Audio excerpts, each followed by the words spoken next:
May I now request the Honorable President of India, Srimati Droupadi Murmu ji, to present the valedictory address.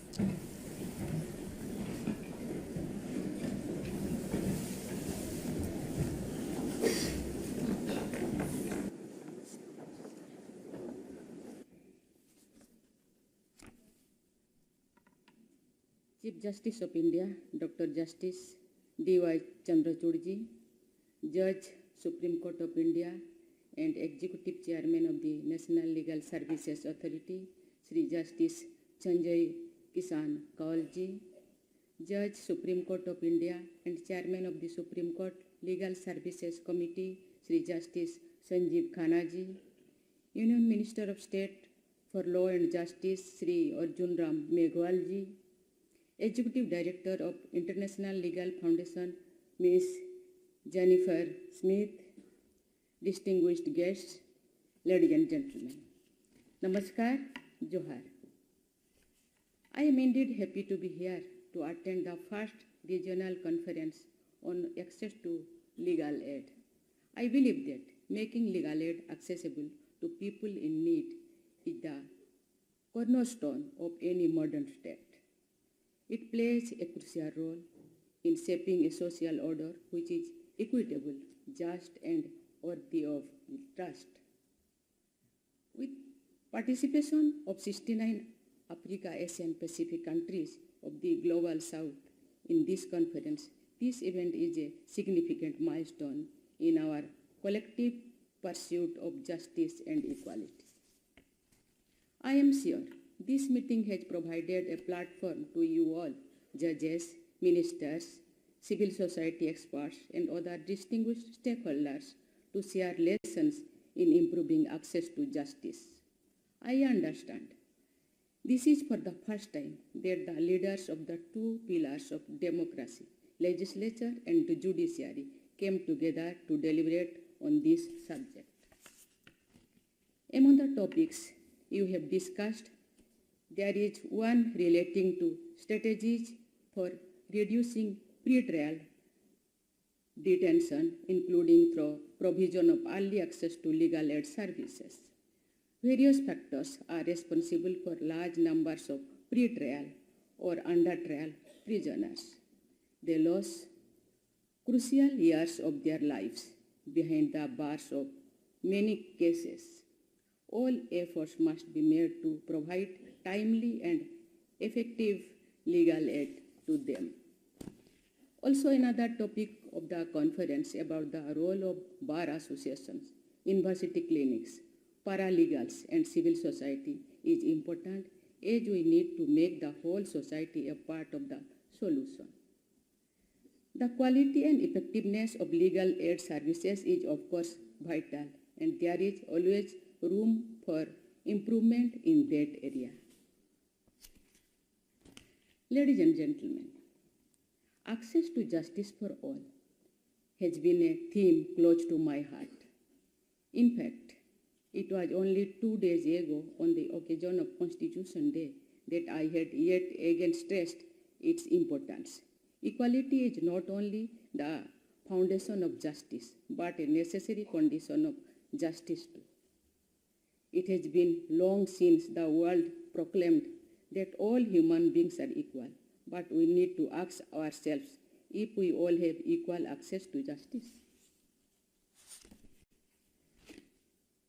In practice, it means some people are often unable to seek redressal of their grievances due to several factors. Our principal task is to remove those obstacles. The chief obstacle, of course, is often the cost of justice. In India, several praiseworthy steps have been taken to help economically disadvantaged sections of society to approach legal institutions for remedial action. Equal justice and free legal aid has been incorporated in the Constitution of India among directive principles of state policy. In light of the international commitment as well as the constitutional obligation, the right to free legal service is recognized as a statutory guaranteed right in India. Moreover, the Legal Services Authorities Act of 1987 has resulted in the creation of legal services institutions at various levels. Steps taken by the National Legal Services Authority, that is NALSA, have also played a key role in expanding legal aid. The aim on the whole has been to advance ease of justice. But I feel that there is a need to launch an awareness campaign among people, not only to make them conscious of their rights, but also to help them get legal assistance if such a need arises. Such an awareness campaign must focus on rural areas and socially disadvantaged groups to dispel the impression that justice is the advantage of the stronger. There are many more hindrances in the way of equal access to justice. In India, for example, the language of the higher judiciary is English, which makes it difficult for a large section of society to understand the judicial processes. However, the Supreme Court of India has started publishing verdicts in various regional languages in its website. Legal aid institutions also help in bridging the language divide. Technology holds great promise in making access to legal aid more democratic. It has reduced distances and made justice dispensation easier in many cases. I am sure your discussions must have touched upon the use of technology in furthering the cause of justice. An innovative attitude in integration of technology in the justice delivery system will make it more inclusive as well as more efficient. Ladies and gentlemen, this is a regional conference with a focus on the Global South. Due to a variety of historical forces, this group of countries still continues to battle poverty. The task before us is to raise the standards of living for all. Gandhiji used to call it Sarvodaya, the welfare of all. Access to justice is naturally a very important tool to achieve that goal. The Global South then faces challenges which are quite similar in nature, yet they are different from the rest of the world. We can respond to those challenges by joining hands and by sharing our best practices. Conferences like this one not only provide an ideal platform to do so, they also have the potential to deliver much more. They can help us reduce socio-economic disparities at home.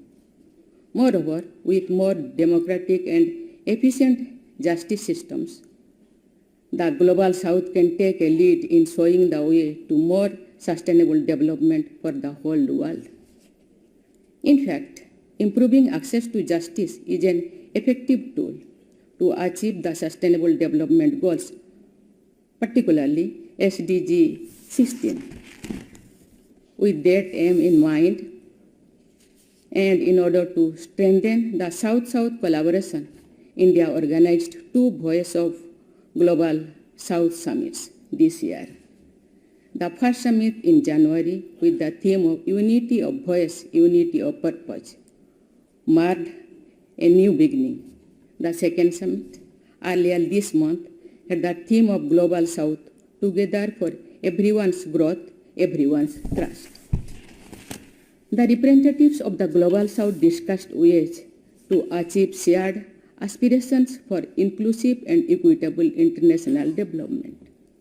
The voice of the Global South was also heard in the G20 summit under India's presidency this year. Our priority is to make the G20 inclusive and people-centric.